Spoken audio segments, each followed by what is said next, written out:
সেক্ষেত্রে একজন হোমিওপ্যাথিক চিকিৎসক হিসেবে অবশ্যই আপনার প্র্যাকটিস অফ মেডিসিন অধ্যয়নের প্রয়োজনীয়তা রয়েছে।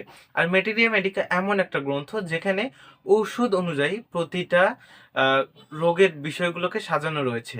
আবার প্র্যাকটিস অফ মেডিসিনে আমরা যদি আসি যে রোগ অনুযায়ী কোন কোন ওষুধগুলোকে ব্যবহার করা যেতে পারে, এই লক্ষণগুলো সংক্ষিপ্তভাবে আলোচনা করা রয়েছে।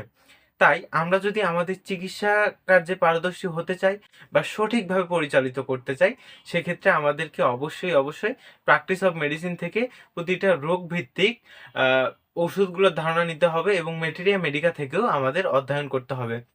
এছাড়াও আরেকটা গুরুত্বপূর্ণ বিষয়, সেটা হচ্ছে আপনার চেম্বারে কোনো একজন রোগী আসলো।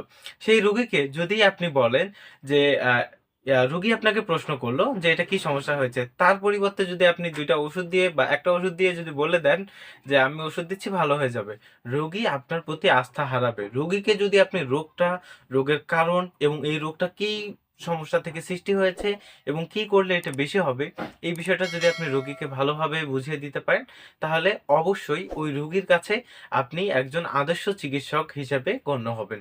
এর ফলশ্রুতিতে আপনার ওষুধ দ্বারা রোগী সহজেই ভালো হবে।